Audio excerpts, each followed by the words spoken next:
ایک دفعہ کا ذکر ہے کہ افریقہ کے ایک علاقے سوانا میں ایلی نامی ایک شریف اور عقل مند ہاتھی رہتا تھا۔ وہ تمام جانوروں کے ساتھ اپنی مہربانی اور شفقت کے لیے دور دور تک مشہور تھا۔ ایک دن جب ایلی اپنے ساتھیوں کے ساتھ جا رہا تھا تو بندروں کے ایک شرارتی گروہ کو شرارت سوجی۔ بندروں نے ایلی پر کیچڑ اور لاٹھیاں پھینکنا شروع کر دی۔ یہ سب دیکھ کر ایلی کو بہت برا لگا اور وہ ناراض اور پریشان ہو گیا۔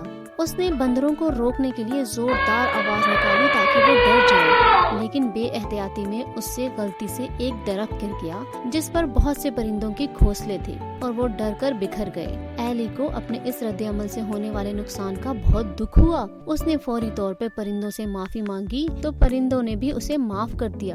بس بچوں، اسی دن سے ایلی نے یہ عزم کیا کہ وہ دوسروں کو ان کی غلطی پر معاف کرنے اور برداشت کرنے پر زیادہ توجہ دے گا۔ اس کے بعد سے جب بھی دوسرے جانور کوئی غلطی کرتے یا بدتمیزی سے پیش آتے تو ایلی انہیں معاف کر دیتا اور دوسرا موقع ضرور دیتا۔ ایک دفعہ لیو نامی ایک شیر مدد کے لیے ایلی کے پاس آیا اور اس نے اپنی تمام پریشانی ایلی کو بتائی کہ اس کا اپنے ساتھیوں سے جھگڑا ہو گیا ہے، اب وہ کیا کرے۔ تو ایلی نے اسے مشورہ دیا کہ وہ اپنے ساتھیوں سے بات کرے اور صلح کر لے۔ لیو نے ایلی کے مشورے پر عمل کیا اور اس کی اپنے ساتھیوں سے صلح ہو گئی۔ ایلی کی اس اچھی عادت اور معاف کرنے والی فطرت کی خبر تو پورے سوانا میں پھیل گئی۔